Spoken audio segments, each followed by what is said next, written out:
സല്ലല്ലാഹു അലാ മുഹമ്മദ് സല്ലല്ലാഹു അലൈഹി വസല്ലം സല്ലല്ലാഹു അലാ മുഹമ്മദ് സല്ലല്ലാഹു അലൈഹി വസല്ലം.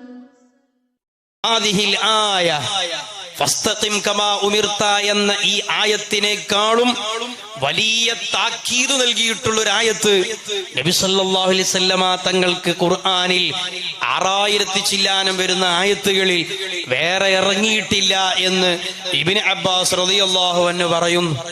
നബി തങ്ങൾക്ക് എണ്ണപ്പെട്ട ചില രോമങ്ങൾ നരബാധിച്ചപ്പോൾ മഹാന്മാരായ സ്വഹാബത്ത് ചോദിച്ചു, നബിയേ, യാ റസൂലല്ലാഹ്, ഖദ് ശിബ്ത, നിങ്ങളുടെ കറുത്ത രോമം, കറുത്ത മുടി നരബാധിച്ചു പോയല്ലോ നബിയേ, എന്താണ് അതിന്റെ കാരണം? നബി സല്ലല്ലാഹു അലൈഹി വസല്ലമ തങ്ങൾ പറഞ്ഞു, ശയ്യബത്നി ഹൂദ്, ഹൂദ് സൂറത്താണ് എന്നെ നരപ്പിച്ചത്. മുഹമ്മദ് മുസ്തഫ സ്വല്ലല്ലാഹു അലൈഹി വസല്ലമ തങ്ങൾ പറഞ്ഞു. അപ്പൊ ഇസ്തിഖാമത്ത് റബ്ബ് കൽപ്പിച്ചപ്പോ ആ ഇസ്തിഖാമത്ത് എന്റെ ജീവിതത്തിലുണ്ടോ?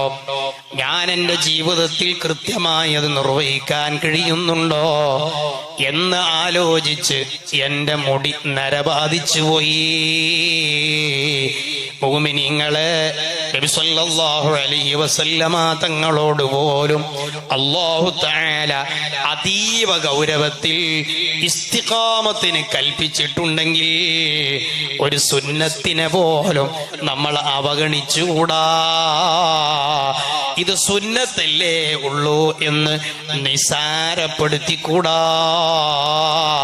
ഹബീബായ മുത്തുനബിയുടെ ഒരു സുന്നത്തിനെ നിസാരമാക്കിയാൽ, ഒരു സുന്നത്തിനെ അവൻ ഒഴിവാക്കിയാൽ അവൻ ഇസ്തിഖാമത്ത് ലംഘിച്ചവനാണ്. ഒരു കറാഹത്ത് പോലും നമ്മൾ ചെയ്യരുത്. അത് കറാഹത്തല്ലേ എന്ന് കരുതി അതിനെ നിസാരപ്പെടുത്തിയാൽ, ഒരാൾ കറാഹത്ത് ചെയ്താൽ ഉത്ര ഗൗരവം ഉണ്ടാവില്ല. അത് കറാഹത്തല്ലേ ഉള്ളൂ, അല്ലേ? തൊപ്പിടാതെ നിസ്കരിക്കണം, തൊപ്പിടല് സുന്നത്തല്ലേ ഉള്ളൂ. സുന്നത്ത് എന്ന് പറഞ്ഞാൽ എന്താ? അല്ലാഹുവും അവന്റെ ഹബീബായ മുത്തുനബിയും വല്ലാതെ ഇഷ്ടപ്പെടുന്ന അമലാണ് സുന്നത്ത്. നമ്മൾ നിർവചനം പഠിച്ചത് ചെയ്താൽ കൂലിയും ചെയ്തിട്ടില്ലെങ്കിൽ ശിക്ഷയില്ലാത്തത് നാം മദ്രസയിൽ പഠിച്ചത്. എന്നാൽ അത് അതിന്റെ നിർവചനമാണെങ്കിൽ ആ സുന്നത്തിന്റെ യഥാർത്ഥ ആശയം ഹബീബായ മുത്തുനബിക്ക് വല്ലാതെ ഇഷ്ടപ്പെട്ട അമലാണ്, അല്ലാഹു വല്ലാതെ ഇഷ്ടപ്പെട്ട അമലാണ്. കറാഹത്തിന് നമ്മൾ മദ്രസയിൽ പഠിച്ച നിർവചനം ഉപേക്ഷിച്ചാൽ കൂലിയുള്ളതും ചെയ്താൽ ശിക്ഷയില്ലാത്തതും എന്ന നിർവചനം പഠിച്ചിട്ടുണ്ട്. അതിന്റെ പേരിൽ അത് കറാഹത്തല്ലേ ഉള്ളൂ എന്ന് വിചാരിച്ച് ചെയ്യരുത്. കറാഹത്ത് എന്ന് പറഞ്ഞാൽ അല്ലാഹു ഇഷ്ടപ്പെടാത്ത അമലാണ്, നബിതങ്ങൾക്ക് വെറുപ്പുള്ള അമലാണ്, അല്ലാഹുവിന് വെറുപ്പുള്ള അമലാണ്. അപ്പൊ കറാഹത്ത് ചെയ്യാനുള്ളതല്ല, സുന്നത്തുകൾ ഒഴിവാക്കാനുമുള്ളതല്ല. അതുകൊണ്ട് മഹാനായ നബി സല്ലല്ലാഹു അലൈഹി വസല്ലം അവിടുന്ന് പഠിപ്പിച്ച ഇസ്തിഖാമത്ത് അത് ജീവിതത്തിൽ മുറുകെ പിടിക്കാൻ നമുക്ക് കഴിയണം. സ്വഹാബത്ത് നബി സല്ലല്ലാഹു അലൈഹി വസല്ലമ തങ്ങളോട് ചോദിച്ചു, ഖുൽ ലീ ഫിൽ ഇസ്ലാമി ഖൗലൻ ലാ അസ്അലു അൻഹു അഹദൻ ബഅദക.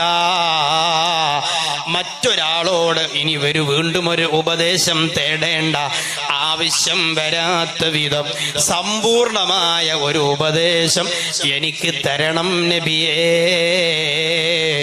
എന്ന് പറഞ്ഞ സ്വഹാബിയോട് നബി സല്ലല്ലാഹു അലൈഹി വസല്ലമ പഠിപ്പിച്ചത് ഒന്നാമതായി ആമൻതു ബില്ലാഹ്, ഞാൻ അല്ലാഹുവിൽ ഉറച്ചു വിശ്വസിക്കുന്നു എന്ന് നീ ഉറച്ചു വിശ്വസിക്കണം. റബ്ബിനെ നീ വിശ്വസിക്കണം, റബ്ബിന്റെ തീരുമാനങ്ങളെ അംഗീകരിക്കണം.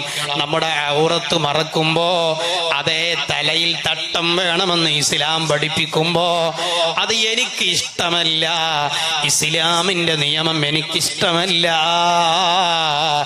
എന്നു പറഞ്ഞ് അതിനെ ലഘൂകരിച്ചാൽ അവന്റെ ഈമാന് തന്നെ നഷ്ടപ്പെട്ടു പോകും. സുബ്ഹാനല്ലാഹ്. എന്തിനാണ് മുസ്ലിം സഹോദരിമാര് അവർ ഇങ്ങനെ തലമറച്ച് നടക്കേണ്ടത് എന്നതിനെ കുറിച്ച് ചാനലിൽ ചർച്ച നടത്തുമ്പോ ആ ചർച്ചയുടെ താഴെ മുസ്ലിമീങ്ങളായ ഏതെങ്കിലും ഒരു മനുഷ്യൻ ആ ചർച്ചയെ അനുകൂലിച്ചുകൊണ്ട് ഇസ്ലാമിന്റെ ഈ നിയമത്തെ ഞാൻ അംഗീകരിക്കൂല, ഇസ്ലാമിന്റെ ഈ നിയമത്തെ എനിക്ക് ഇഷ്ടമല്ല എന്നാരെങ്കിലും കമന്റ് ചെയ്താൽ ഇസ്ലാമിൽ നിന്ന് വരെ പുറത്തു പോകുന്ന കമന്റാ. ഹബീബായ നബി തങ്ങൾ പറഞ്ഞു, ഒന്നാമതായി ഈമാന് വേണം, ഫസ്തഖിം. രണ്ടാമതായി നീ ഇസ്തിഖാമത്തിൽ സഞ്ചരിക്കണം, നേർവഴിയിൽ സഞ്ചരിക്കണം. അപ്പൊ ഇസ്തിഖാമത്ത് എന്നത് ഏറ്റവും വലിയ കറാമത്താണ്. അത്ഭുതം കാണിക്കലല്ല കറാമത്ത്. അല്ലാഹുവിന്റെ ശരീരത്തെ മുറുകെ പിടിച്ച് ജീവിക്കുന്ന ഇസ്തിഖാമത്താണ് ഏറ്റവും വലിയ കറാമത്ത്.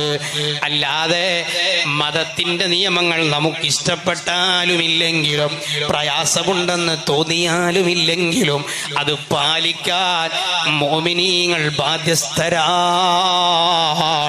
അത്ഭുതങ്ങളെ കാണിക്കുന്നവരുടെ പിറകെ പോകണ്ട. അതേ രോഗത്തിന് പെട്ടെന്ന് ശിഫ കിട്ടി, അത്ഭുതം കണ്ടിട്ട് അയാൾ വലിയാണെന്ന് തീരുമാനിക്കണ്ട. ശരീഅത്തിന്റെ നിയമം പാലിക്കാത്തൊരു മനുഷ്യനും അവന് വലിയാകാൻ കഴിയൂല. ഇസ്തിഖാമത്തില്ലാത്തവന് വലിയാകാൻ കഴിയൂല. ത്വരീഖത്തിന്റെ ആളാണ്. ഞങ്ങളെ ശൈഖ് പറഞ്ഞതാണ് ഇസ്ലാം എന്ന് പറഞ്ഞ് പഠിപ്പിച്ച സർവ്വഗുരുനാഥന്മാരെയും തള്ളിപ്പറഞ്ഞ് സ്റ്റേജാന്തരം കാണുന്ന ആലിമീങ്ങളെ മുഴുവൻ തെറി പറഞ്ഞ് നടക്കുന്നത് അത് ഇസ്തിഖാമത്തല്ല. അൽ ഇസ്തിഖാമത്തു, ആ ഇസ്തിഖാമത്ത് എന്ന് പറഞ്ഞാൽ അല്ലാഹു തആല എന്താണോ കൽപ്പിച്ചത് അത് ജീവിതത്തിൽ പകർത്തലാണ്. ഗീബത്ത് പറയൽ അല്ലാഹ് കൽപ്പിച്ചതല്ല, ആലിമീങ്ങളെ തെറി പറയൽ അല്ലാഹ് കൽപ്പിച്ചതല്ല. പോകട്ടെ, ആലിമല്ല, ഉസ്താദല്ല, ഒരു സാധാരണക്കാരനെ ചീത്ത പറയാൻ പാടുണ്ടോ?